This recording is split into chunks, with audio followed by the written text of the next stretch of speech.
ನಗರದ ಅತ್ಯಂತ ಗದ್ದಲದ ಪ್ರದೇಶದಲ್ಲಿರುವ ಆ ಬಂಗಲೆ ಹೊರಗಿನಿಂದ ನೋಡಲು ಐಷಾರಾಮಿಯಾಗಿ ಕಂಡರೂ ಒಳಗೆ ಮಾತ್ರ ಕಠೋರವಾದ ಮೌನ ಮತ್ತು ವ್ಯಂಗ್ಯದ ಮಾತುಗಳೇ ತುಂಬಿದ್ದವು.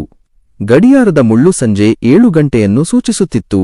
ಅಡುಗೆ ಮನೆಯಲ್ಲಿ ಸಾಧನಾ ಬೆವರು ಸುರಿಸುತ್ತಾ ಅಡುಗೆ ಮಾಡುತ್ತಿದ್ದಳು. ಅವಳ ಮುಖದಲ್ಲಿ ಅತಿಯಾದ ಬಳಲಿಕೆ ಎದ್ದು ಕಾಣುತ್ತಿತ್ತು. ದಿನವಿಡೀ ಖಾಸಗಿ ಸಂಸ್ಥೆಯೊಂದರಲ್ಲಿ ಕಿರಿಯ ಉದ್ಯೋಗಿಯಾಗಿ ದುಡಿದು ಬಂದ ಅವಳಿಗೆ ಮನೆಯಲ್ಲಿ ವಿಶ್ರಾಂತಿಯ ಬದಲಾಗಿ ಅತ್ತೆ ಪಾರ್ವತಿ ಮತ್ತು ನಾದಿನಿ ಮೇಘನಾ ಅವರ ಕಟು ಮಾತುಗಳೇ ಕಾಯುತ್ತಿದ್ದವು. ಅಡುಗೆ ಮನೆಯಲ್ಲಿ ಪಾತ್ರೆಗಳ ಚಡಪಡಿಕೆಯ ಸದ್ದಿನ ನಡುವೆ ಪಾರ್ವತಿಯವರ ಗಡಸು ಧ್ವನಿ ಮನೆ ಮಂದಿಯನ್ನೆಲ್ಲ ನಡುಗಿಸುತ್ತಿತ್ತು. ಪಾರ್ವತಿ ಡ್ರಾಯಿಂಗ್ ರೂಂನಲ್ಲಿ ಕುಳಿತು ಟಿವಿ ನೋಡುತ್ತಿದ್ದರು. ಪಕ್ಕದಲ್ಲೇ ಮೇಘನಾ ಲ್ಯಾಪ್ಟಾಪ್ನಲ್ಲಿ ಕೆಲಸ ಮಾಡುತ್ತಾ ಅಮ್ಮನೊಂದಿಗೆ ಸಾಧನಾಳ ಕುರಿತು ಮಾತನಾಡುತ್ತಾ ನಗುತ್ತಿದ್ದಳು. ಪಕ್ಕದ ಸೋಫಾದಲ್ಲಿ ಕುಳಿತಿದ್ದ ಪ್ರಸಾದ್ ಪತ್ರಿಕೆಯನ್ನು ಓದುತ್ತಿದ್ದ. ಅವನ ಕಿವಿಗೆ ಅಮ್ಮ ಮತ್ತು ತಂಗಿ ಆಡುವ ಮಾತುಗಳು ಸ್ಪಷ್ಟವಾಗಿ ಬೀಳುತ್ತಿದ್ದರೂ ಅವನು ಒಂದೇ ಒಂದು ಮಾತನ್ನು ಆಡುವ ಧೈರ್ಯ ಮಾಡಲಿಲ್ಲ.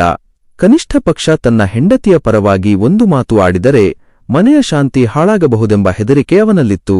ನೋಡು ಮೇಘನಾ, ಈ ಸಾಧನಾಳನ್ನು ಮನೆಗೆ ಸೊಸೆಯಾಗಿ ಕರೆತಂದಿದ್ದೇ ನಮ್ಮ ವಂಶದ ಅತಿದೊಡ್ಡ ದುರದೃಷ್ಟ ಎಂದು ಪಾರ್ವತಿ ಉಸಿರು ಬಿಟ್ಟರು.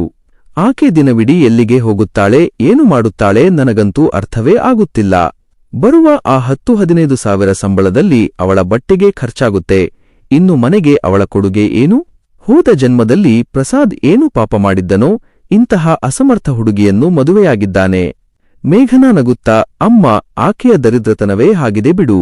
ಅವಳ ಡ್ರೆಸ್ಸಿಂಗ್ ಸೆನ್ಸ್ ನೋಡು. ಆಕೆ ಹಾಕುವ ಆ ಅಗ್ಗದ ಸೀರೆಗಳನ್ನು ಕಂಡರೆ ನನಗೆ ವಾಕರಿಕೆ ಬರುತ್ತೆ. ನಮ್ಮ ಸ್ಟೇಟಸ್ ಎಲ್ಲಿ, ಅವಳ ಬಡತನ ಎಲ್ಲಿ? ನಮ್ಮ ಮನೆಯಲ್ಲಿ ಕೆಲಸ ಮಾಡುವ ಸೇವಕಿಯರಿಗೂ ಅವಳಿಗೂ ಏನು ವ್ಯತ್ಯಾಸ? ಅಣ್ಣನು ಕೂಡ ಇವಳನ್ನು ಮದುವೆಯಾಗಿ ತನ್ನ ಲೈಫ್ ಹಾಳು ಮಾಡಿಕೊಂಡಿದ್ದಾನೆ.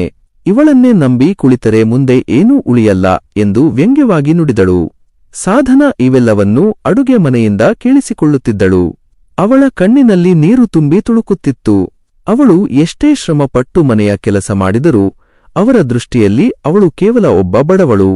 ಒಮ್ಮೆ ಅಡುಗೆ ತಟ್ಟೆಯನ್ನು ಹಿಡಿದುಕೊಂಡು ಊಟ ಬಡಿಸಲು ಹೋದಾಗ ಪಾರ್ವತಿ ಅದನ್ನು ಎಳೆದುಕೊಂಡು, ಇದೇನಿದು, ಉಪ್ಪಿನಕಾಯಿ ಕೂಡ ಇಟ್ಟಿಲ್ಲ. ನಿನಗೆ ಸಮಯಜ್ಞಾನವೇ ಇಲ್ಲವೇ? ನಿನ್ನ ತಂದೆ ತಾಯಿ ನಿನಗೆ ಏನೂ ಕಲಿಸಿಲ್ಲವೇನೋ?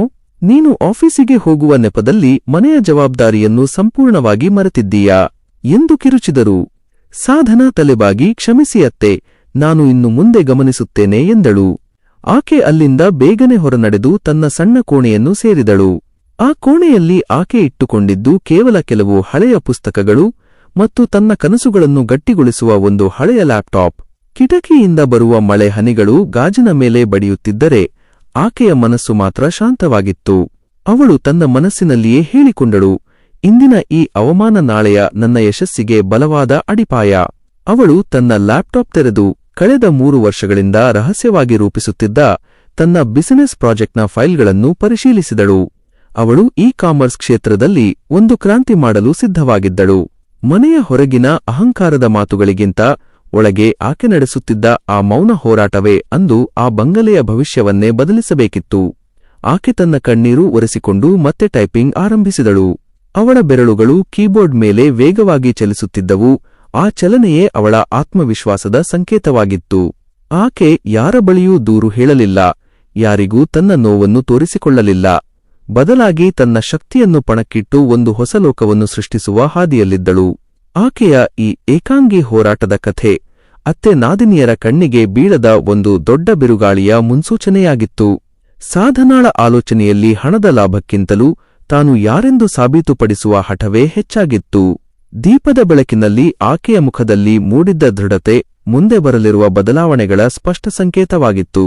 ರಾತ್ರಿಯ ತಣ್ಣನೆಯ ಮೌನ ಆ ಬಂಗಲೆಯನ್ನು ಆವರಿಸಿತ್ತು. ಹೊರಗೆ ಸುರಿಯುತ್ತಿದ್ದ ಮಳೆಯ ಸದ್ದು ಕಿಟಕಿಯ ಗಾಜಿನ ಮೇಲೆ ಬಡಿಯುತ್ತಾ ಒಂದು ಲಯಬದ್ಧವಾದ ಸಂಗೀತದಂತೆ ಕೇಳಿಸುತ್ತಿತ್ತು. ಇಡೀ ಮನೆಯೇ ನಿದ್ರೆಗೆ ಜಾರಿದ್ದರೂ ಸಾಧನಾಳ ಸಣ್ಣ ಕೋಣೆಯಲ್ಲಿ ಮಾತ್ರ ಒಂದು ಹಳದಿ ಬಣ್ಣದ ದೀಪ ಇನ್ನೂ ಉರಿಯುತ್ತಿತ್ತು. ಮೇಘನಾಳ ಆ ಅಹಂಕಾರದ ಮಾತುಗಳು ಮತ್ತು ಪಾರ್ವತಿಯ ಕಟು ಟೀಕೆಗಳು ಸಾಧನಾಳ ಮನಸ್ಸಿನಲ್ಲಿ ಕೇವಲ ನೋವನ್ನು ಉಂಟುಮಾಡಲಿಲ್ಲ, ಬದಲಾಗಿ ಆಕೆಯ ಹಠವನ್ನು ಜ್ವಾಲೆಯಂತೆ ಪ್ರಜ್ವಲಿಸಿದ್ದವು.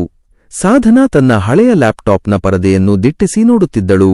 ಆ ಪರದೆಯ ಮೇಲೆ ಮಿನುಗುತ್ತಿದ್ದ ಕೋಡಿಂಗ್ಗಳು ಮತ್ತು ಡಿಸೈನ್ ಫೈಲ್ಗಳು ಅವಳ ಭವಿಷ್ಯದ ಕನಸುಗಳಾಗಿದ್ದವು.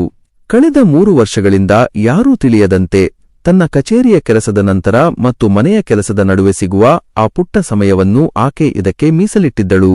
ಅವಳು ರೂಪಿಸುತ್ತಿದ್ದ ಇ-ಕಾಮರ್ಸ್ ಪ್ಲಾಟ್ಫಾರ್ಮ್ ಕೇವಲ ಒಂದು ಆನ್ಲೈನ್ ಅಂಗಡಿಯಾಗಿರಲಿಲ್ಲ.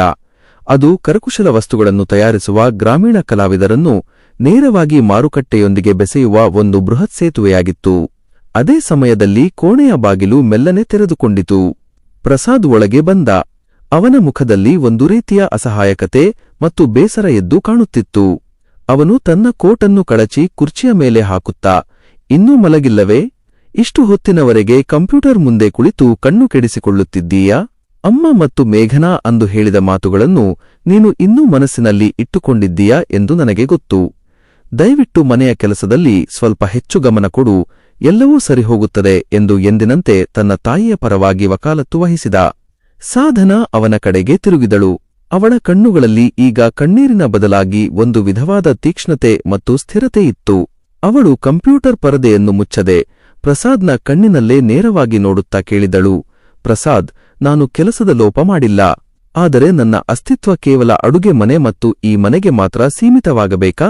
ನಾನು ಏನನ್ನಾದರೂ ಸಾಧಿಸಲು ನನ್ನ ಕಾಲ ಮೇಲೆ ನಾನು ನಿಲ್ಲಲು ಪ್ರಯತ್ನಿಸುತ್ತಿದ್ದರೆ ಅದಕ್ಕೆ ಅಡ್ಡಿಯಾಗುವ ಬದಲು ನನ್ನನ್ನು ಬೆಂಬಲಿಸಬಾರದೆ?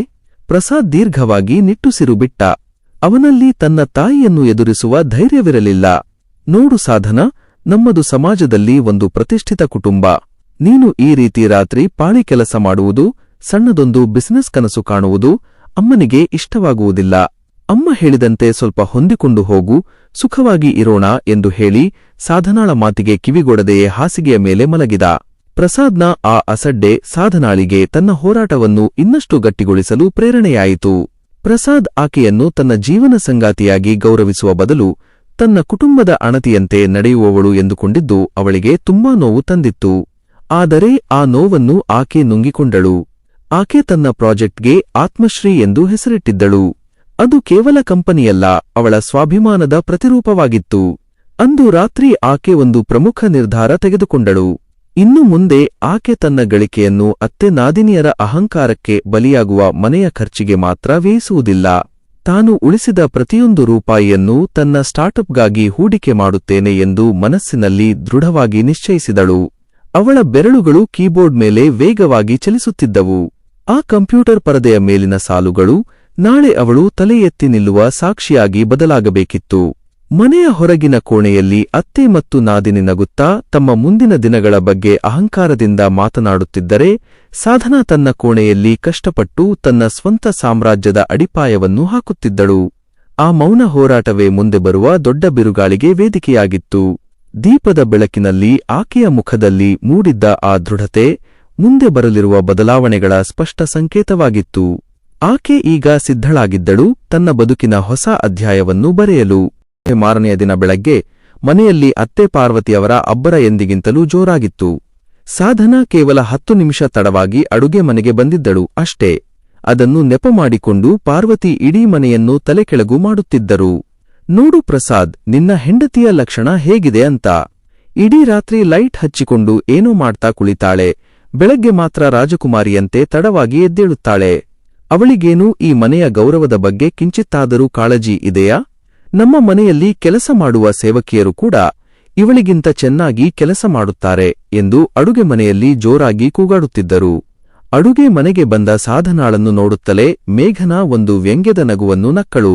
ಕೈಯಲ್ಲಿ ಕಾಫಿ ಕಪ್ ಹಿಡಿದು ನಿಂತಿದ್ದ ಆಕೆ, ಏನಾಯ್ತು ಅತ್ತಿಗೆ, ರಾತ್ರಿ ಎಷ್ಟೊತ್ತಿನವರೆಗೆ ಫೇಸ್ಬುಕ್ನಲ್ಲಿ ಚಾಟಿಂಗ್ ಮಾಡುತ್ತಿದ್ದೆ? ಕಣ್ಣೆಲ್ಲ ಕೆಂಪಾಗಿದೆ. ಹೀಗೆಯೇ ನಿದ್ದೆಯಿಲ್ಲದೆ ಆಫೀಸಿಗೆ ಹೋದರೆ ನಾಳೆ ನಿನ್ನ ಕೆಲಸವೂ ಹೋಗುತ್ತೆ. ಆಮೇಲೆ ಮನೆಯಲ್ಲಿ ಕೂತು ಭಿಕ್ಷೆ ಬೇಡಬೇಕಷ್ಟೇ. ಅಮ್ಮ, ಇವಳಿಗಾಗಿ ಈ ಮನೆ ಬಾಗಿಲು ತೆರೆದಿದ್ದು ಎಷ್ಟು ದೊಡ್ಡ ತಪ್ಪು ಅಲ್ವಾ ಎಂದು ಅವಹೇಳನ ಮಾಡಿದಳು. ಸಾಧನಾ ಎಲ್ಲವನ್ನೂ ಮೌನವಾಗಿ ಕೇಳಿಸಿಕೊಳ್ಳುತ್ತಿದ್ದಳು. ಅವಳು ಏನಾದರೂ ಉತ್ತರ ನೀಡಿದರೆ ಅದು ಬೆಂಕಿಗೆ ತುಪ್ಪ ಸುರಿದಂತೆ ಆಗುತ್ತದೆ ಎಂದು ಅವಳಿಗೆ ಚೆನ್ನಾಗಿ ಗೊತ್ತು.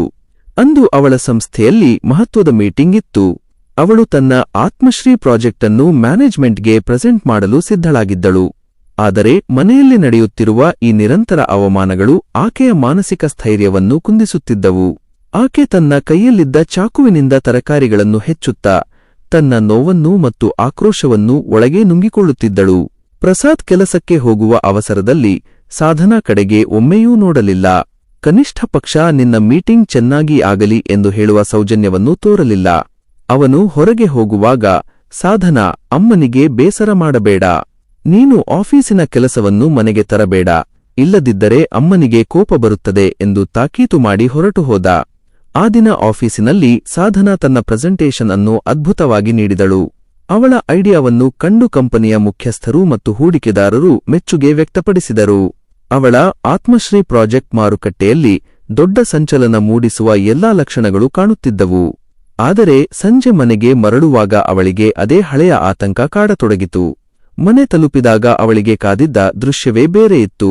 ಪಾರ್ವತಿ ಮತ್ತು ಮೇಘನಾ ಸೋಫಾದಲ್ಲಿ ಕುಳಿತು ಯಾವುದೋ ಒಂದು ದೊಡ್ಡ ಆಸ್ತಿಯ ವ್ಯವಹಾರದ ಬಗ್ಗೆ ಮಾತನಾಡುತ್ತಿದ್ದರು. ಸಾಧನಾ ಒಳಗೆ ಬರುತ್ತಿದ್ದಂತೆ ಮೇಘನಾ, ಅಮ್ಮ, ಅತ್ತಿಗೆ ಬಂದಳು. ಇವಳೇ ಅಲ್ವಾ ನಮ್ಮ ಮನೆಗೆ ಬಡತನ ತಂದಿರುವ ಶನಿ? ಅವಳ ಸಂಬಳದಲ್ಲಿ ಮನೆ ಬಾಡಿಗೆ ಕಟ್ಟುವುದು ಕೂಡ ಕಷ್ಟ. ಅಣ್ಣನೂ ಕೂಡ ಇವಳನ್ನು ಮದುವೆಯಾಗಿ ಏನು ಸುಖ ಅನುಭವಿಸುತ್ತಿದ್ದಾನೆ? ನೋಡು, ಇವಳ ಬಟ್ಟೆಗಳನ್ನೇ ನೋಡು, ಕೊಳ್ಳಲು ಯೋಗ್ಯತೆ ಇಲ್ಲದಿದ್ದರೂ ಡೌಲು ಮಾತ್ರ ರಾಣಿಯಂತೆ ಎಂದು ಅವಳನ್ನು ನೋಡಿಯೇ ಮಾತನಾಡಿದಳು. ಸಾಧನಾ ತನ್ನ ಬ್ಯಾಗ್ ಅನ್ನು ಟೇಬಲ್ ಮೇಲೆ ಇಟ್ಟು ದೃಢಸ್ವರದಲ್ಲಿ ಹೇಳಿದಳು, ನಾನು ಈ ಮನೆಯಲ್ಲಿ ಕೇವಲ ಕೆಲಸ ಮಾಡಲು ಬಂದಿಲ್ಲ ಮೇಘನಾ. ನನಗೂ ಸ್ವಂತ ಗೌರವವಿದೆ. ನಿಮ್ಮ ಪ್ರತಿ ಮಾತು ನನ್ನನ್ನು ನೋಯಿಸುತ್ತಿದೆ. ನಾನು ಕೆಲಸ ಮಾಡುತ್ತಿರುವುದು ನಿಮ್ಮ ಹೊಟ್ಟೆ ತುಂಬಿಸಲಿಕ್ಕಲ್ಲ, ನನ್ನ ಅಸ್ತಿತ್ವವನ್ನು ಉಳಿಸಿಕೊಳ್ಳಲಿಕ್ಕೆ. ಪಾರ್ವತಿ ಸಿಟ್ಟಿನಿಂದ ಎದ್ದು ನಿಂತು, ಗೌರವವೇ? ಅಡುಗೆ ಮಾಡಲು ಬಾರದವಳಿಗೆ ಗೌರವದ ಮಾತು ಬೇರೆನಾ? ನಿನಗೆ ಅಹಂಕಾರ ಬಂದಿದೆ. ನಿನ್ನ ಗಂಡನಿಗೆ ನೀನು ದಾರಿ ತಪ್ಪಿಸುತ್ತಿದ್ದೀಯಾ? ಈ ಮನೆಯ ಉಪ್ಪನ್ನು ತಿಂದು ನಮ್ಮ ವಿರುದ್ಧವೇ ಮಾತಾಡುತ್ತೀಯಾ ಎಂದು ಕಿರುಚಿದರು. ಸಾಧನಾ ಅಂದು ಮತ್ತೆ ತಲೆಬಾಗಲಿಲ್ಲ. ಅವಳ ಕಣ್ಣುಗಳಲ್ಲಿ ಅವಮಾನಕ್ಕಿಂತ ಹೆಚ್ಚಾಗಿ ತನ್ನ ಗುರಿಯತ್ತ ಸಾಗುವ ಹಠ ಸ್ಪಷ್ಟವಾಗಿ ಕಾಣುತ್ತಿತ್ತು. ಆಕೆ ಆ ದಿನವೇ ತಾನು ಈ ಮನೆಯಲ್ಲಿ ಅತಿಥಿ ಮಾತ್ರ, ಶಾಶ್ವತವಾಗಿ ಉಳಿಯುವವಳಲ್ಲ ಎಂಬ ಸತ್ಯವನ್ನು ಮನಸ್ಸಿನಲ್ಲಿ ಬಲವಾಗಿ ನಾಟಿಕೊಂಡಿದ್ದಳು. ಆಕೆಯ ಆ ನಿರ್ಧಾರ ಮುಂದೆ ಬರಲಿರುವ ಬಿರುಗಾಳಿಗೆ ಮುನ್ನುಡಿಯಾಗಿತ್ತು. ಅಂದಿನ ಜಗಳದ ನಂತರ ಸಾಧನಾಳ ಮನಸ್ಥಿತಿ ಸಂಪೂರ್ಣವಾಗಿ ಬದಲಾಗಿತ್ತು. ಅವಮಾನಗಳನ್ನು ಮೌನವಾಗಿ ಸಹಿಸಿಕೊಳ್ಳುವ ಬದಲು ಅವುಗಳನ್ನು ಮೆಟ್ಟಿ ನಿಲ್ಲುವ ಸಮಯ ಬಂದಿದೆ ಎಂದು ಅವಳಿಗೆ ಸ್ಪಷ್ಟವಾಗಿ ಅರಿವಾಗಿತ್ತು. ಅವಳು ತನ್ನ ಕೋಣೆಯ ಬಾಗಿಲು ಹಾಕಿಕೊಂಡು ತನ್ನ ಆತ್ಮಶ್ರೀ ಪ್ರಾಜೆಕ್ಟ್ನ ಆರ್ಥಿಕ ದಾಖಲೆಗಳನ್ನು ಮತ್ತು ಭವಿಷ್ಯದ ಯೋಜನೆಗಳನ್ನು ಪರಿಶೀಲಿಸಿದಳು.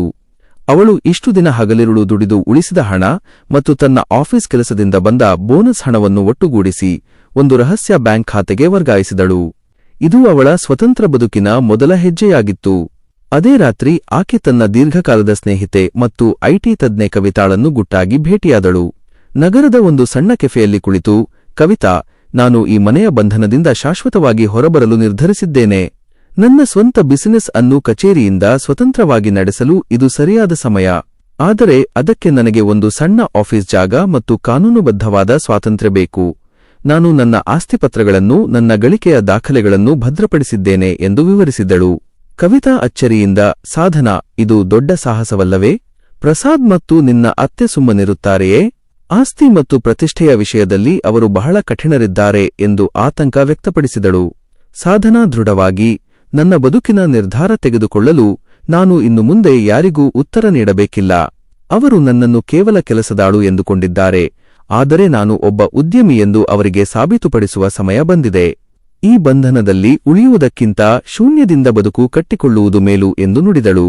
ಇತ್ತ ಮನೆಯಲ್ಲಿ ಪಾರ್ವತಿ ಮತ್ತು ಮೇಘನಾ ಸಾಧನಾಳ ಈ ಬದಲಾವಣೆಯನ್ನು ಸೂಕ್ಷ್ಮವಾಗಿ ಗಮನಿಸುತ್ತಿದ್ದರು. ಆಕೆಯ ಮೌನ ಮತ್ತು ಆಕೆಯ ಮುಖದಲ್ಲಿನ ಒಂದು ರೀತಿಯ ಹೊಸ ಆತ್ಮವಿಶ್ವಾಸ ಅವರಿಗೆ ಅಸಮಾಧಾನವನ್ನು ಉಂಟುಮಾಡುತ್ತಿತ್ತು. ಏನೂ ಸದ್ದಿಲ್ಲದೆ ಏನೋ ಮಾಡ್ತಾ ಇದ್ದಾಳೆ. ಅಣ್ಣ, ಸ್ವಲ್ಪ ಗಮನಿಸು, ಇವಳು ಎಲ್ಲಿಗಾದರೂ ಹೊರಗಡೆ ಹಣ ಹೂಡಿಕೆ ಮಾಡುತ್ತಿದ್ದಾಳೇನೋ? ಆಕೆ ಕೆಲಸದಿಂದ ಬಂದ ಮೇಲೆ ಚೀಲದಲ್ಲಿ ಯಾವುದೋ ಫೈಲ್ಗಳನ್ನು ಇಟ್ಟುಕೊಳ್ಳುತ್ತಾಳೆ ಎಂದು ಮೇಘನಾ ಪ್ರಸಾದ್ನ ಕಿವಿಯಲ್ಲಿ ದಿನವೂ ವಿಷ ಉಣಿಸುತ್ತಿದ್ದಳು. ಪ್ರಸಾದ್ ಆ ದಿನ ಸಂಜೆ ಮನೆಗೆ ಬಂದಾಗ ಸಾಧನಾ ತನ್ನ ಕೋಣೆಯಲ್ಲಿ ಯಾವುದೋ ಫೈಲ್ಗಳನ್ನು ಬ್ಯಾಗ್ನಲ್ಲಿ ಜೋಡಿಸುತ್ತಿದ್ದಳು. ಅವಳ ಮುಖದಲ್ಲಿನ ಗಂಭೀರತೆಯನ್ನು ನೋಡಿ ಪ್ರಸಾದ್ ಕೋಪದಿಂದ ಬಾಗಿಲನ್ನು ಬಲವಂತವಾಗಿ ತಳ್ಳಿದ. ಸಾಧನಾ, ನೀನು ಏನು ಮಾಡ್ತಾ ಇದ್ದೀಯಾ? ಈ ಫೈಲ್ಗಳೆಲ್ಲ ಏನು? ಇಷ್ಟು ದಿನ ಇದ್ದದ್ದಕ್ಕಿಂತ ಇಂದು ನೀನು ಹೆಚ್ಚು ಆಕ್ರಮಣಕಾರಿಯಾಗಿ ಕಾಣುತ್ತಿದ್ದೀಯಾ ಎಂದು ಗದರಿಸಿದ. ಸಾಧನಾ ಕಣ್ಣಲ್ಲಿ ಕಣ್ಣಿಟ್ಟು ಸ್ವಲ್ಪವೂ ಅಂಜದೆ ಉತ್ತರಿಸಿದಳು, ಪ್ರಸಾದ್, ಇದು ನನ್ನ ಸ್ವಂತ ದುಡಿಮೆ, ನನ್ನ ಸ್ವಂತ ಹಕ್ಕು. ನೀವು ನನ್ನನ್ನು ಗೌರವದಿಂದ ನೋಡದಿದ್ದರೆ ನಿಮ್ಮ ಜೊತೆ ಉಳಿಯುವ ಹಕ್ಕನ್ನು ನಾನು ಕಳೆದುಕೊಂಡಿದ್ದೇನೆ ಎಂದು ತಿಳಿಯಿರಿ. ಇನ್ನು ಮುಂದೆ ನನ್ನ ಕೆಲಸದಲ್ಲಿ ಅಥವಾ ನನ್ನ ವೈಯಕ್ತಿಕ ನಿರ್ಧಾರಗಳಲ್ಲಿ ನಿಮ್ಮ ಕುಟುಂಬದ ಹಸ್ತಕ್ಷೇಪ ನನಗೆ ಬೇಕಿಲ್ಲ. ಪ್ರಸಾದ್ನ ಮುಖದಲ್ಲಿ ಅಹಂಕಾರ ಮತ್ತು ಸಿಟ್ಟು ಮಿಳಿತವಾಗಿತ್ತು. ನೀನು ಈ ಮನೆಯಿಂದ ಹೊರಹೋಗಲು ಸಾಧ್ಯವೇ ಇಲ್ಲ. ನಮ್ಮ ಮರ್ಯಾದೆ ಏನಾಗಬೇಕು? ಅಮ್ಮನಿಗೆ ನೀನು ಏನು ಉತ್ತರ ಕೊಡ್ತೀಯ ಎಂದು ಕಿರುಚಿದ. ಸಾಧನಾ ನಿಧಾನವಾಗಿ ನಕ್ಕು. ಮರ್ಯಾದೆ ಎನ್ನುವುದು ಕೇವಲ ಹೊರಗಿನವರಿಗೆ ತೋರಿಸುವುದಲ್ಲ ಪ್ರಸಾದ್, ಅದು ಮನೆಯೊಳಗಿನ ವ್ಯಕ್ತಿಗೆ ನೀಡುವ ಗೌರವದಲ್ಲಿದೆ. ನೀವು ಆ ಗೌರವವನ್ನು ಕಳೆದುಕೊಂಡಿದ್ದೀರಿ ಎಂದು ಉತ್ತರಿಸಿ ಬ್ಯಾಗನ್ನು ತೆಗೆದುಕೊಂಡು ಅಡುಗೆ ಮನೆಗೆ ಹೋದಳು. ಅಂದು ರಾತ್ರಿ ಆಕೆ ಮನೆಯಲ್ಲೇ ಮಲಗಿದರೂ ಅವಳ ಮನಸ್ಸು ಮಾತ್ರ ಆ ಹೊಸ ಆಫೀಸ್ನ ಕನಸಿನಲ್ಲಿತ್ತು.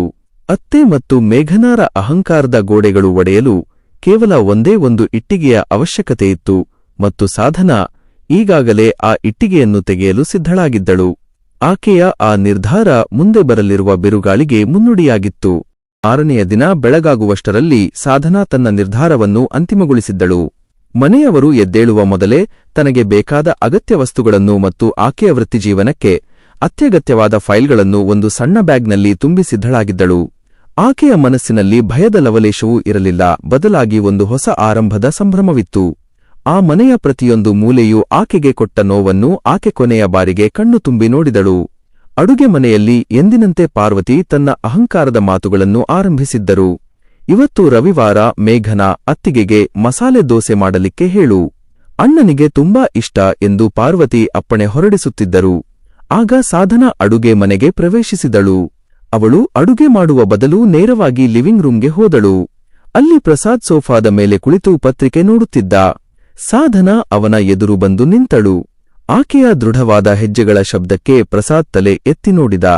ಶಾಂತವಾಗಿ ಆದರೆ ಅಷ್ಟು ಗಟ್ಟಿಯಾದ ಧ್ವನಿಯಲ್ಲಿ ಸಾಧನಾ ಹೇಳಿದಳು, ಪ್ರಸಾದ್, ನಾನು ಇನ್ನು ಮುಂದೆ ಈ ಮನೆಯಲ್ಲಿ ಇರುವುದಿಲ್ಲ. ನಾನು ನನ್ನ ಹೊಸ ಜೀವನದ ಹಾದಿಯನ್ನು ಕಂಡುಕೊಂಡಿದ್ದೇನೆ. ನನ್ನ ವೈಯಕ್ತಿಕ ವಸ್ತುಗಳನ್ನು ತೆಗೆದುಕೊಂಡು ಹೋಗುತ್ತಿದ್ದೇನೆ. ನಮ್ಮಿಬ್ಬರ ಸಂಬಂಧದ ಬಗ್ಗೆ ನಾನು ನ್ಯಾಯಾಲಯದ ಮೂಲಕ ಕಾನೂನುಬದ್ಧವಾಗಿ ವಿಚ್ಛೇದನದ ಪತ್ರಗಳನ್ನು ಕಳುಹಿಸುತ್ತಿದ್ದೇನೆ. ಈ ಮಾತು ಕೇಳಿ ಮೇಘನಾ ಮತ್ತು ಪಾರ್ವತಿ ಅಡುಗೆ ಮನೆಯಿಂದ ಓಡಿಬಂದರು. ಏನಂದೆ? ವಿಚ್ಛೇದನವಾ? ಅಷ್ಟು ಸುಲಭವೇ? ಅಹಂಕಾರದ ಪರಮಾವಧಿ ಇದು ಎಂದು ಪಾರ್ವತಿ ಅರಚಿದರು. ಮೇಘನಾ ನಗುತ್ತಾ, ಅಣ್ಣ, ಇವಳನ್ನು ಹೋಗಲು ಬಿಡಬೇಡಿ. ಇವಳು ಹೊರಗೆ ಹೋಗಿ ನಮ್ಮ ಮನೆಯ ಮರ್ಯಾದೆಯನ್ನು ಬೀದಿಪಾಲು ಮಾಡುತ್ತಾಳೆ. ಎಲ್ಲರಿಗೂ ನಮ್ಮ ಬಗ್ಗೆ ಏನು ಅನ್ನಿಸುತ್ತದೆ ಎಂದು ಪ್ರಸಾದ್ನನ್ನು ಕೆರಳಿಸಿದಳು. ಪ್ರಸಾದ್ ಕೋಪದಿಂದ ಸಾಧನಾಳ ಕೈಯಲ್ಲಿದ್ದ ಬ್ಯಾಗನ್ನು ಕಿತ್ತುಕೊಳ್ಳಲು ಪ್ರಯತ್ನಿಸಿದ. ಆದರೆ ಸಾಧನಾ ಅವನನ್ನು ತಡೆದು, ಪ್ರಸಾದ್, ಕೈ ಮೀರಿದ ಮೇಲೆ ಬಲವಂತ ಮಾಡಬೇಡಿ. ನೀವು ಕೊಟ್ಟ ನೋವು ನನಗೆ ಪಾಠ ಕಲಿಸಿದೆ. ನಾನು ಅಬಲೆ ಅಲ್ಲ, ನಾನು ನನ್ನ ಕಾಲ ಮೇಲೆ ನಿಂತು ಬದುಕಬಲ್ಲೆ ಎಂದು ಹೇಳಿ ಬಾಗಿಲಿನತ್ತ ಹೆಜ್ಜೆಯಿಟ್ಟಳು. ಹೊರಗೆ ಆಕೆಯ ಸ್ನೇಹಿತೆ ಕವಿತಾ ಕಾರಿನೊಂದಿಗೆ ಕಾಯುತ್ತಿದ್ದಳು. ಸಾಧನಾ ಬಾಗಿಲನ್ನು ದಾಟುತ್ತಲೇ ಮೇಘನಾ, ಹೋದರೆ ಮತ್ತೆ ಹಿಂದಿರುಗಿ ಬರಬೇಡ. ನಿನ್ನಂತಹವಳನ್ನು ನೋಡಲು ನಮಗೆ ಇಷ್ಟವಿಲ್ಲ ಎಂದು ಕೂಗಿದಳು. ಸಾಧನಾ ಒಮ್ಮೆಯೂ ಹಿಂದಿರುಗಿ ನೋಡಲಿಲ್ಲ.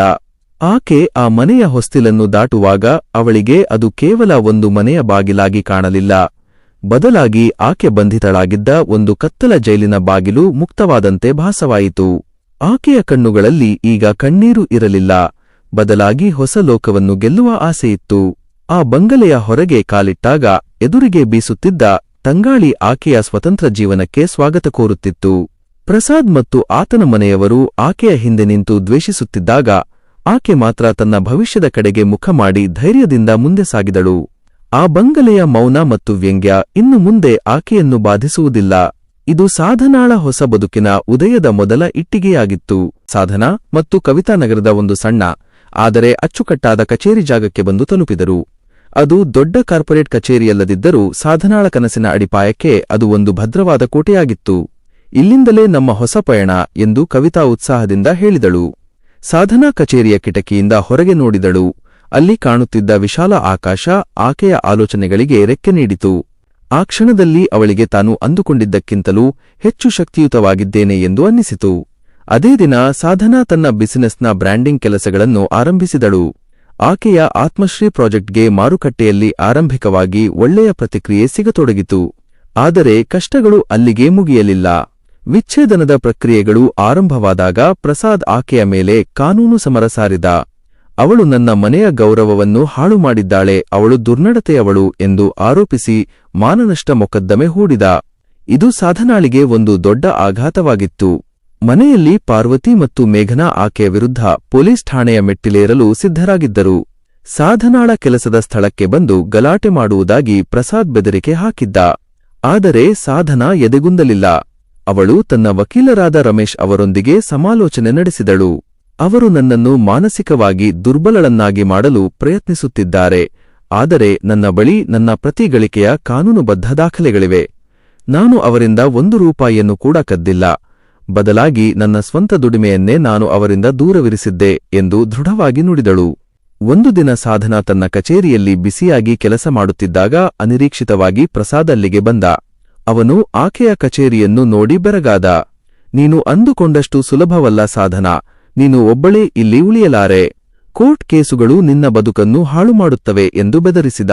ಸಾಧನಾ ತನ್ನ ಕೆಲಸದಿಂದ ಮುಖ ಎತ್ತಿ ನಿರಾಳವಾಗಿ ನಕ್ಕು, ಪ್ರಸಾದ್, ಇಲ್ಲಿ ಯಶಸ್ಸು ಸಿಗುತ್ತಿರುವುದು ನನ್ನ ಶ್ರಮದಿಂದ, ನಿನ್ನ ಸಹಾಯದಿಂದಲ್ಲ. ಕೋರ್ಟ್ ಕೇಸುಗಳಾದರೆ ನನ್ನ ಬಳಿ ಸತ್ಯವಿದೆ, ನಿಮ್ಮ ಬಳಿ ಕೇವಲ ಆರೋಪಗಳಿವೆ.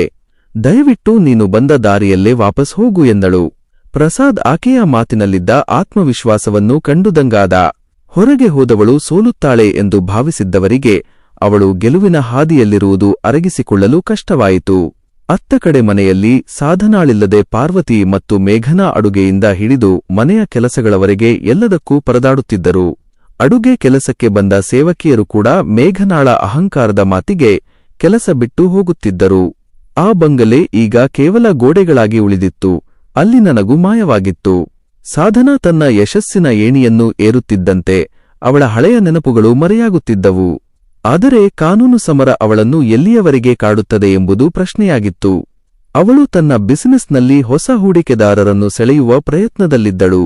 ಸಾಧನಾ ಗೆಲ್ಲುತ್ತಾಳೆ ಎಂಬ ನಂಬಿಕೆ ಕವಿತಾಳಿಗಿತ್ತು.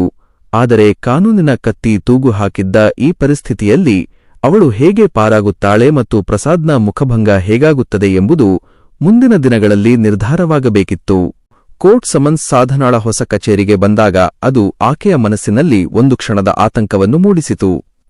ಪ್ರಸಾದ್ ಆಕೆಯ ಮೇಲೆ ಕೇವಲ ಮಾನನಷ್ಟ ಮೊಕದ್ದಮೆ ಹೂಡುವುದಲ್ಲದೆ ಆಕೆಯ ಆತ್ಮಶ್ರೀ ಕಂಪನಿಯ ಮೇಲೆ ಹಕ್ಕು ಸಾಧಿಸಲು ಪ್ರಯತ್ನಿಸುತ್ತಿದ್ದನು. ಈ ಕಂಪನಿಯನ್ನು ಆಕೆ ನನ್ನ ಅರಿವಿಲ್ಲದೆ ನನ್ನ ಹಣದಿಂದಲೇ ಆರಂಭಿಸಿದ್ದಾಳೆ ಎಂಬುದು ಅವನ ಆಧಾರವಿಲ್ಲದ ವಾದವಾಗಿತ್ತು. ಆದರೆ ಸಾಧನಾ ಕವಿತಾಳ ಸಹಾಯದಿಂದ ತನ್ನ ಪ್ರತಿ ಹೂಡಿಕೆಯ ದಾಖಲೆಗಳನ್ನು, ಬ್ಯಾಂಕ್ ಸ್ಟೇಟ್ಮೆಂಟ್ಗಳನ್ನು ಮತ್ತು ಕಂಪನಿಯ ನೋಂದಣಿ ಪತ್ರಗಳನ್ನು ಅಚ್ಚುಕಟ್ಟಾಗಿ ಸಿದ್ಧಪಡಿಸಿಕೊಂಡಿದ್ದಳು. ಕೋರ್ಟ್ ಕಲಾಪ ನಡೆಯುವ ದಿನದಂದು ನ್ಯಾಯಾಲಯದ ಆವರಣದಲ್ಲಿ ಪರಿಸ್ಥಿತಿ ಬಿಗಿಯಾಗಿತ್ತು. ಪಾರ್ವತಿ ಮತ್ತು ಮೇಘನಾ ಕೂಡ ಅಲ್ಲಿಗೆ ಬಂದಿದ್ದರು. ಅವರು ಸಾಧನಾಳನ್ನು ಕಂಡು ದ್ವೇಷದಿಂದ ಮುಖ ಸಿಂಡರಿಸಿದರು. ವಕೀಲ ರಮೇಶ್ ನ್ಯಾಯಾಲಯದಲ್ಲಿ ಸಾಧನಾಳ ಕೆಲಸದ ನಿಷ್ಠೆಯನ್ನು ಮತ್ತು ಅವಳ ಸ್ವತಂತ್ರ ಗಳಿಕೆಯನ್ನು ಸಾಕ್ಷ್ಯಗಳ ಸಮೇತ ಮಂಡಿಸಿದರು. ಪ್ರಸಾದ್ನ ವಕೀಲರು ಸುಳ್ಳು ಆರೋಪಗಳನ್ನು ಮಾಡುತ್ತಾ ಸಾಧನಾಳನ್ನು ಅಪರಾಧಿಯನ್ನಾಗಿ ಬಿಂಬಿಸಲು ಪ್ರಯತ್ನಿಸುತ್ತಿದ್ದರೆ, ಸಾಧನಾ ಮಾತ್ರ ಎದುರಾಳಿಗಳ ಕಣ್ಣಿನಲ್ಲಿ ಕಣ್ಣಿಟ್ಟು ಧೈರ್ಯವಾಗಿ ಕುಳಿತಿದ್ದಳು. ತನ್ನ ವಾದ ಮಂಡಿಸುವ ಸರದಿ ಬಂದಾಗ ಸಾಧನಾ ಎದ್ದು ನಿಂತಳು. ಅವಳ ಧ್ವನಿಯಲ್ಲಿ ನಡುಕವಿರಲಿಲ್ಲ, ಬದಲಾಗಿ ಅಚಲವಾದ ವಿಶ್ವಾಸವಿತ್ತು. ನ್ಯಾಯಾಧೀಶರೇ, ನಾನು ನನ್ನ ಅತ್ತೆ ಮಾವನ ಮನೆಯಲ್ಲಿದ್ದಾಗಲೂ ನನ್ನ ಸ್ವಂತ ಕೆಲಸದ ವೇತನವನ್ನು ಪ್ರತ್ಯೇಕವಾಗಿ ಉಳಿಸುತ್ತಿದ್ದೆ. ನಾನು ಬಳಸಿದ ಪ್ರತಿಯೊಂದು ರೂಪಾಯಿಯೂ ನನ್ನ ಶ್ರಮದ್ದು. ಅದಕ್ಕೆ ಪ್ರಸಾದ್ ಅಥವಾ ಅವರ ಕುಟುಂಬದ ಯಾವುದೇ ಆರ್ಥಿಕ ಕೊಡುಗೆಯಿಲ್ಲ. ನನ್ನ ಕಂಪನಿಯ ಪ್ರತಿಯೊಂದು ನಾಣ್ಯಕ್ಕೂ ನನ್ನ ಬಳಿ ಲೆಕ್ಕವಿದೆ ಎಂದು ದೃಢವಾಗಿ ನುಡಿದಳು. ನ್ಯಾಯಾಧೀಶರು ಎಲ್ಲಾ ದಾಖಲೆಗಳನ್ನು ಕೂಲಂಕಷವಾಗಿ ಪರಿಶೀಲಿಸಿದ ನಂತರ ಪ್ರಸಾದ್ನ ವಾದದಲ್ಲಿ ಯಾವುದೇ ಹುರುಳಿಲ್ಲ ಎಂದು ತೀರ್ಪು ನೀಡಿದರು. ಅಷ್ಟೇ ಅಲ್ಲ, ಅನಗತ್ಯವಾಗಿ ಮಾನನಷ್ಟ ಮೊಕದ್ದಮೆ ಹೂಡಿದ್ದಕ್ಕೆ ಮತ್ತು ಒಬ್ಬ ಸ್ವತಂತ್ರ ಮಹಿಳೆಯ ಗೌರವಕ್ಕೆ ಧಕ್ಕೆ ತಂದಿದ್ದಕ್ಕೆ ಪ್ರಸಾದ್ನಿಗೆ ನ್ಯಾಯಾಲಯವು ಗಂಭೀರ ಎಚ್ಚರಿಕೆ ನೀಡಿತು. ಇದು ಸಾಧನಾಳ ಪಾಲಿಗೆ ಸಿಕ್ಕಿದ ಕೇವಲ ಒಂದು ಗೆಲುವಲ್ಲ, ಅದು ಆಕೆಯ ಬದುಕಿನ ದೊಡ್ಡ ವಿಜಯವಾಗಿತ್ತು. ಅತ್ತ ನ್ಯಾಯಾಲಯದ ಆವರಣದಲ್ಲಿ ಪ್ರಸಾದ್ ಮತ್ತು ಅವನ ಕುಟುಂಬದವರ ಮುಖಭಂಗವಾಗಿತ್ತು. ಮೇಘನಾ ಕೋಪದಿಂದ ನಡುಗುತ್ತಿದ್ದಳು, ಆದರೆ ಮಾತನಾಡುವ ಸ್ಥಿತಿಯಲ್ಲಿರಲಿಲ್ಲ. ಅವರು ಸೋಲನ್ನು ಒಪ್ಪಿಕೊಳ್ಳಲು ಸಿದ್ಧರಿರಲಿಲ್ಲ. ಆದರೆ ಸತ್ಯದ ಮುಂದೆ ಅವರ ಎಲ್ಲ ಅಹಂಕಾರಗಳು ಮಂಕಾಗಿದ್ದವು. ಪ್ರಸಾದ್ ತಲೆ ತಗ್ಗಿಸಿ ನಿಂತಿದ್ದನು, ಅವನ ತಪ್ಪುಗಳು ಅವನನ್ನೇ ಕಾಡುತ್ತಿದ್ದವು. ಇತ್ತ ಸಾಧನಾಳ ಕಚೇರಿಯಲ್ಲಿ ಅಂದು ಆಕೆಗೆ ಅತಿದೊಡ್ಡ ಆರ್ಡರ್ ಒಂದು ಸಿಕ್ಕಿತು. ಒಂದು ಪ್ರಮುಖ ಕಾರ್ಪೊರೇಟ್ ಸಂಸ್ಥೆಯು ಆಕೆಯ ಕರಕುಶಲ ವಸ್ತುಗಳ ಪ್ರಾಜೆಕ್ಟನ್ನು ಗುರುತಿಸಿ ಆಕೆಗೆ ಬೃಹತ್ ಹೂಡಿಕೆ ಮಾಡಲು ಮುಂದೆ ಬಂತು. ಕವಿತಾ ಮತ್ತು ಸಾಧನಾ ಈ ಗೆಲುವನ್ನು ಕಂಡು ಭಾವುಕರಾದರು. ಆ ಗೆಲುವು ಕೇವಲ ಬಿಸಿನೆಸ್ನದ್ದಾಗಿರಲಿಲ್ಲ, ಅದು ಆಕೆ ಅನುಭವಿಸಿದ ವರ್ಷಗಳ ಅವಮಾನ ಮತ್ತು ನೋವಿಗೆ ಸಿಕ್ಕಿದ ನ್ಯಾಯಯುತ ಫಲವಾಗಿತ್ತು. ಮನೆಗೆ ಮರಳಿದ ಪ್ರಸಾದ್ ಮತ್ತು ಅವನ ಕುಟುಂಬ ಈಗ ಆರ್ಥಿಕವಾಗಿ ಮತ್ತಷ್ಟು ದುರ್ಬಲರಾಗಿದ್ದರು. ನ್ಯಾಯಾಲಯದ ಖರ್ಚುಗಳು ಮತ್ತು ಮನೆಯಲ್ಲಿ ಸೇವಕಿಯರಿಲ್ಲದೆ ಹೆಚ್ಚಾದ ದುಂದುವೆಚ್ಚಗಳು ಅವರನ್ನು ಕಂಗಾಲಾಗಿಸಿದ್ದವು. ಸಾಧನ ಗೆಲ್ಲುತ್ತಿದ್ದಂತೆ ಅವರು ದಿನದಿಂದ ದಿನಕ್ಕೆ ಕಳೆದುಕೊಳ್ಳುತ್ತಿದ್ದರು. ಸತ್ಯದ ದಾರಿಯಲ್ಲಿ ನಡೆಯುವವರಿಗೆ ಜಯ ಖಚಿತ ಎಂಬ ಮಾತು ಸಾಧನಾಳ ಬದುಕಿನಲ್ಲಿ ಅಕ್ಷರಶಃ ನಿಜವಾಗಿತ್ತು. ನ್ಯಾಯಾಲಯದ ಗೆಲುವು ಸಾಧನಾಳ ಆತ್ಮವಿಶ್ವಾಸವನ್ನು ಮತ್ತೊಂದು ಮಟ್ಟಕ್ಕೆ ಕೊಂಡೊಯ್ದಿತ್ತು. ಅವಳು ಈಗ ಕೇವಲ ಒಬ್ಬ ಸಣ್ಣ ಉದ್ಯಮಿಯಾಗಿ ಉಳಿಯಲಿಲ್ಲ. ಅವಳ ಆತ್ಮಶ್ರೀ ಸಂಸ್ಥೆಯು ಮಾರುಕಟ್ಟೆಯಲ್ಲಿ ಒಂದು ಪ್ರಬಲ ಶಕ್ತಿಯಾಗಿ ಹೊರಹೊಮ್ಮಿತು. ಅವಳು ತನ್ನ ಪ್ರಾಜೆಕ್ಟ್ನ ಮೂಲಕ ನೂರಾರು ಗ್ರಾಮೀಣ ಮಹಿಳೆಯರಿಗೆ ಮತ್ತು ಕರಕುಶಲಕರ್ಮಿಗಳಿಗೆ ನೇರ ಉದ್ಯೋಗಾವಕಾಶವನ್ನು ನೀಡಿದಳು. ಅವಳ ಕಚೇರಿ ಈಗ ಕೇವಲ ಕೆಲಸದ ಜಾಗವಾಗಿರದೆ ಅನೇಕ ಕನಸುಗಳನ್ನು ಸಾಕಾರಗೊಳಿಸುವ ಒಂದು ದೈತ್ಯ ಶಕ್ತಿಯ ಕೇಂದ್ರವಾಗಿ ಮಾರ್ಪಟ್ಟಿತ್ತು. ಸಾಧನಾ ಈಗ ತನ್ನ ವೃತ್ತಿಪರ ಜೀವನದಲ್ಲಿ ಅತ್ಯಂತ ಯಶಸ್ವಿ ಹಂತದಲ್ಲಿದ್ದಳು. ಮತ್ತೊಂದೆಡೆ ಪ್ರಸಾದ್ನ ಬದುಕಿನಲ್ಲಿ ಕತ್ತಲೆ ಕವಿದಿತ್ತು. ಕಾನೂನು ಸಮರದ ಅನಗತ್ಯ ಖರ್ಚುಗಳಿಂದಾಗಿ ಅವನ ಆರ್ಥಿಕ ಪರಿಸ್ಥಿತಿ ತೀವ್ರವಾಗಿ ಹದಗೆಟ್ಟಿತು. ಪಾರ್ವತಿ ಮತ್ತು ಮೇಘನಾ ಅವರ ಅದೇ ಹಳೆಯ ಅಹಂಕಾರ ಮತ್ತು ದುಂದುವೆಚ್ಚದ ಜೀವನಶೈಲಿ ಇಡೀ ಕುಟುಂಬವನ್ನು ಸಾಲದ ಸುಳಿಗೆ ತಳ್ಳಿದವು. ಪ್ರಸಾದ್ ತನ್ನ ಕಚೇರಿಯಲ್ಲಿ ಕೆಲಸವನ್ನು ಕಳೆದುಕೊಂಡಿದ್ದ. ಈಗ ಅವನಿಗೂ ತನ್ನ ತಪ್ಪುಗಳ ಅರಿವಾಗತೊಡಗಿತ್ತು. ಆದರೆ ಆ ಅಹಂಕಾರದ ಕವಚ ಮತ್ತು ತಾಯಿಯ ಹಾಗೂ ತಂಗಿಯ ಪ್ರಭಾವದಿಂದ ಅವನು ಆ ಬದುಕಿನಿಂದ ಹೊರಬರಲಾಗದ ಸ್ಥಿತಿಯಲ್ಲಿದ್ದನು. ಒಂದು ದಿನ ಸಾಧನಾಳ ಕಂಪನಿಯ ವಾರ್ಷಿಕ ಸಾಧನಾ ಸಮಾರಂಭ ನಗರದ ಅತ್ಯಂತ ಪ್ರತಿಷ್ಠಿತ ಹೋಟೆಲ್ನಲ್ಲಿ ನಡೆಯುತ್ತಿತ್ತು. ನಗರದ ಗಣ್ಯರು, ದೊಡ್ಡ ದೊಡ್ಡ ಹೂಡಿಕೆದಾರರು ಮತ್ತು ಮಾಧ್ಯಮದವರು ಅಲ್ಲಿ ಜಮಾಯಿಸಿದ್ದರು. ಸಾಧನಾ ವೇದಿಕೆಗೆ ಬಂದು ಮೈಕ್ ಹಿಡಿದಾಗ ಇಡೀ ಸಭೆ ಮೌನವಾಗಿತ್ತು. ಅವಳ ಮುಖದಲ್ಲಿ ಇದ್ದ ಆ ತೇಜಸ್ಸು ಮತ್ತು ಧೈರ್ಯ ಎಲ್ಲರನ್ನೂ ಸೆಳೆಯುತ್ತಿತ್ತು. ನಾನು ಇಂದು ಈ ಸ್ಥಾನದಲ್ಲಿ ನಿಂತಿದ್ದರೆ ಅದಕ್ಕೆ ನನ್ನಲ್ಲಿರುವ ದೃಢತೆ ಮತ್ತು ನನ್ನ ಮೇಲೆ ನಾನು ಇಟ್ಟುಕೊಂಡಿರುವ ಅಚಲ ನಂಬಿಕೆ ಕಾರಣ. ನೋವುಗಳು ಬದುಕನ್ನು ಮುಗಿಸಲು ಬರುವುದಿಲ್ಲ, ಅವು ಬದುಕನ್ನು ಹೊಸದಾಗಿ ಕಟ್ಟಲು ಬರುತ್ತವೆ ಎಂಬ ಸತ್ಯವನ್ನು ನಾನು ಕಳೆದ ಕೆಲವು ವರ್ಷಗಳಲ್ಲಿ ಕಲಿತೆ ಎಂದು ನುಡಿದಾಗ ಸಭೆಯಲ್ಲಿ ಇದ್ದವರು ಎದ್ದು ನಿಂತು ಚಪ್ಪಾಳೆ ತಟ್ಟಿದರು. ಆ ಕ್ಷಣ ಅವಳಿಗೆ ತಾನು ಸಾಧಿಸಿದ ಯಶಸ್ಸಿನ ಮಹತ್ವ ಅರ್ಥವಾಯಿತು. ಆ ಕಾರ್ಯಕ್ರಮದಲ್ಲಿ ಅವಳನ್ನು ವರ್ಷದ ಉದ್ಯಮಿ ಎಂದು ಗೌರವಿಸಿ ಪ್ರಶಸ್ತಿ ನೀಡಲಾಯಿತು. ಸಾಧನಾಳ ಆ ಸಾಧನೆಯನ್ನು ಟಿವಿಯಲ್ಲಿ ನೇರಪ್ರಸಾರ ನೋಡಿದ ಪಾರ್ವತಿ ಮತ್ತು ಮೇಘನಾ ದಿಗ್ಭ್ರಮೆಗೊಂಡರು. ಅಂದು ಅವರು ಯಾರನ್ನೂ ದರಿದ್ರಳು, ಅಸಮರ್ಥಳು ಎಂದು ಅವಮಾನಿಸಿ ಮನೆಯಿಂದ ಹೊರಹಾಕಿದ್ದರೋ ಇಂದು ಅವಳೇ ಇಡೀ ನಗರದ ಹೆಮ್ಮೆಯಾಗಿದ್ದಳು. ಪ್ರಸಾದ್ ಆ ದೃಶ್ಯವನ್ನು ನೋಡಿ ಮೌನವಾಗಿ ಅಳುತ್ತಾ ಕುಳಿತಿದ್ದ. ತಾನು ಕಳೆದುಕೊಂಡ ಆ ಅಮೂಲ್ಯ ರತ್ನದ ಬೆಲೆ ಈಗ ಅವನಿಗೆ ಕಹಿ ಸತ್ಯವಾಗಿ ಮನವರಿಕೆಯಾಗಿತ್ತು. ಸಾಧನಾ ಇನ್ನು ಮುಂದೆ ಹಳೆಯ ನೋವುಗಳ ಬಗ್ಗೆ ಯೋಚಿಸುವ ಸ್ಥಿತಿಯಲ್ಲಿರಲಿಲ್ಲ. ಅವಳು ತನ್ನ ಸ್ನೇಹಿತೆ ಕವಿತಾಳೊಂದಿಗೆ ಜಾಗತಿಕ ಮಾರುಕಟ್ಟೆಗಳನ್ನು ಹುಡುಕುವ ತರಾತುರಿಯಲ್ಲಿದ್ದಳು. ಸಮಾಜದಲ್ಲಿ ಅವಳ ಹೆಸರು ಗೌರವದಿಂದ ಕೇಳಿಬರುತ್ತಿತ್ತು. ಸಾಧನಾಳ ಕಥೆ ಈಗ ಕೇವಲ ಅವಳ ವೈಯಕ್ತಿಕ ಕಥೆಯಾಗಿ ಉಳಿಯಲಿಲ್ಲ, ಅದು ಪ್ರತಿಯೊಬ್ಬ ಸ್ವಾಭಿಮಾನಿ ಮಹಿಳೆಗೆ ಒಂದು ದಾರಿದೀಪವಾಗಿತ್ತು. ಅವಳ ಪಾಲಿಗೆ ಆ ದಿನ ಕೇವಲ ಪ್ರಶಸ್ತಿ ಸ್ವೀಕರಿಸಿದ ದಿನವಾಗಿರಲಿಲ್ಲ, ಅದು ಅವಳ ಹಳೆಯ ಜೈಲಿನಿಂದ ಸಂಪೂರ್ಣವಾಗಿ ವಿಮೋಚನೆಗೊಂಡ ದಿನವಾಗಿತ್ತು. ಪ್ರಶಸ್ತಿ ಪ್ರದಾನ ಸಮಾರಂಭದ ಮರುದಿನ ಸಾಧನಾ ತನ್ನ ಕಚೇರಿಯಲ್ಲಿ ಕೆಲಸ ಮಾಡುತ್ತಿದ್ದಾಗ ಒಬ್ಬ ಸಂದರ್ಶಕ ಬಂದಿದ್ದಾನೆ ಎಂಬ ಸುದ್ದಿ ಬಂತು. ಹೊರಗೆ ಬಂದು ನೋಡಿದಾಗ ಅಲ್ಲಿ ನಿಂತಿದ್ದದ್ದು ಬೇರೆ ಯಾರೂ ಅಲ್ಲ, ಸ್ವತಃ ಪ್ರಸಾದ್. ಅವನ ಮುಖದಲ್ಲಿ ಅಹಂಕಾರದ ಲವಲೇಶವೂ ಇರಲಿಲ್ಲ, ಬದಲಾಗಿ ಸುದೀರ್ಘ ಅವಮಾನಗಳು ಮತ್ತು ಪಶ್ಚಾತ್ತಾಪದ ಕಲೆಗಳು ಸ್ಪಷ್ಟವಾಗಿ ಕಾಣುತ್ತಿದ್ದವು. ಸಾಧನಾ, ನಿನ್ನ ಸಾಧನೆಯನ್ನು ಟಿವಿಯಲ್ಲಿ ನೋಡಿ ತುಂಬಾ ಹೆಮ್ಮೆಯಾಯಿತು. ಆದರೆ ನಾನು ನಿನಗೆ ಮತ್ತು ನಿನ್ನ ಸ್ವಾಭಿಮಾನಕ್ಕೆ ಮಾಡಿದ್ದ ಅನ್ಯಾಯಕ್ಕೆ ಕ್ಷಮೆ ಕೇಳಲು ನನ್ನಲ್ಲಿ ಮುಖವಿಲ್ಲ ಎಂದು ಅವನು ತಗ್ಗು ಧ್ವನಿಯಲ್ಲಿ ಹೇಳಿದ. ಸಾಧನಾ ಅವನನ್ನು ನೇರವಾಗಿ, ಆದರೆ ಯಾವುದೇ ಭಾವನೆಗಳಿಲ್ಲದೆ ನೋಡುತ್ತಾ, ಪ್ರಸಾದ್, ಕ್ಷಮೆ ಎಂಬುದು ಕೇಳಿ ಪಡೆಯುವ ವಿಷಯವಲ್ಲ. ನಾನು ಈಗಾಗಲೇ ನನ್ನ ನೋವುಗಳನ್ನು ಮರೆತು ಹೊಸ ಬದುಕನ್ನು ಕಟ್ಟಿಕೊಂಡಿದ್ದೇನೆ. ನೀನು ಕಲಿತ ಈ ಪಾಠ ನಿನ್ನ ಮುಂದಿನ ಬದುಕಿನ ಬದಲಾವಣೆಗೆ ದಾರಿದೀಪವಾಗಲಿ ಎಂದು ಗಟ್ಟಿಯಾಗಿ ನುಡಿದಳು. ಪ್ರಸಾದ್ ತನ್ನ ಕುಟುಂಬದ ದುಸ್ಥಿತಿಯನ್ನು ವಿವರಿಸುತ್ತಾ, ನಮ್ಮ ದುರಹಂಕಾರದ ಫಲವನ್ನು ನಾವು ಅನುಭವಿಸಿದ್ದೇವೆ. ಅಮ್ಮ ಮತ್ತು ಮೇಘನಾ ಕೂಡ ಈಗ ಬದಲಾಗಿದ್ದಾರೆ, ಅವರು ತಮ್ಮ ತಪ್ಪನ್ನು ಅರಿತಿದ್ದಾರೆ ಎಂದು ಹೇಳಿದನು. ಸಾಧನಾ ಮೌನವಾಗಿ ನಕ್ಕಳು. ಅವಳಿಗೆ ಚೆನ್ನಾಗಿ ಗೊತ್ತು, ಸಮಯವೇ ಎಲ್ಲವನ್ನೂ ಕಲಿಸುತ್ತದೆ ಮತ್ತು ಕರ್ಮದ ಫಲ ಯಾರನ್ನೂ ಬಿಡುವುದಿಲ್ಲ ಎಂದು. ಅವಳು ಪ್ರಸಾದ್ನಿಗೆ ಯಾವುದೇ ಸಾಂತ್ವನ ಅಥವಾ ಮರುಕ ತೋರಲಿಲ್ಲ.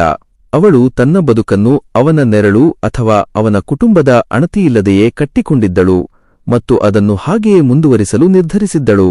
ಅತ್ತ ಪಾರ್ವತಿ ಮತ್ತು ಮೇಘನಾ ತಮ್ಮ ತಪ್ಪಿನ ಅರಿವಾಗಿ ಅಹಂಕಾರದ ಬದುಕನ್ನು ತೊರೆದು ಸಾಮಾನ್ಯ ಜೀವನ ನಡೆಸಲು ಮುಂದಾದರು. ಸಾಧನಾಳ ಯಶಸ್ಸು ಅವರಿಗೆ ಒಂದು ಕನ್ನಡಿಯಾಗಿತ್ತು. ತಾವು ತುಳಿದಿದ್ದ ವ್ಯಕ್ತಿ ಎಷ್ಟು ಎತ್ತರಕ್ಕೆ ಬೆಳೆದಿದ್ದಾಳೆ ಎಂದು ಅರಿವಾದಾಗ ಅವರ ಮನಸ್ಸು ಪರಿವರ್ತನೆಯಾಗಿತ್ತು.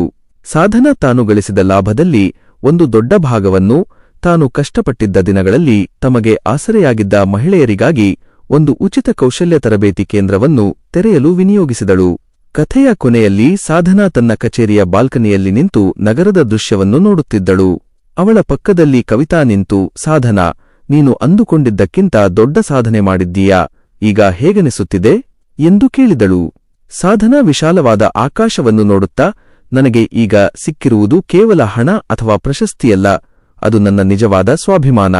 ಕಷ್ಟಗಳೇ ಮನುಷ್ಯನಿಗೆ ಅತಿದೊಡ್ಡ ಗುರುಗಳು ಎಂಬುದನ್ನು ನಾನು ಅಂದುಕೊಂಡಿದ್ದಕ್ಕಿಂತ ಬೇಗ ಅರ್ಥಮಾಡಿಕೊಂಡೆ ಎಂದಳು. ಸಾಧನಾಳ ಈ ಯಾನವು ಒಂದು ಬಂಗಲೆಯ 4 ಗೋಡೆಗಳ ನಡುವೆ ಅಡುಗೆ ಮನೆಯ ಮೌನದಲ್ಲಿ ಆರಂಭವಾಗಿ ಇಂದು ಇಡೀ ನಗರದ ಹೆಮ್ಮೆಯಾಗುವ ಮಟ್ಟಕ್ಕೆ ಬೆಳೆದಿತ್ತು. ಅವಳು ಈಗ ಕೇವಲ ಒಬ್ಬ ಉದ್ಯಮಿಯಲ್ಲ, ಬದಲಾಗಿ ಅನೇಕರಿಗೆ ಸ್ಫೂರ್ತಿಯ ಚಿಲುಮೆಯಾಗಿದ್ದಳು.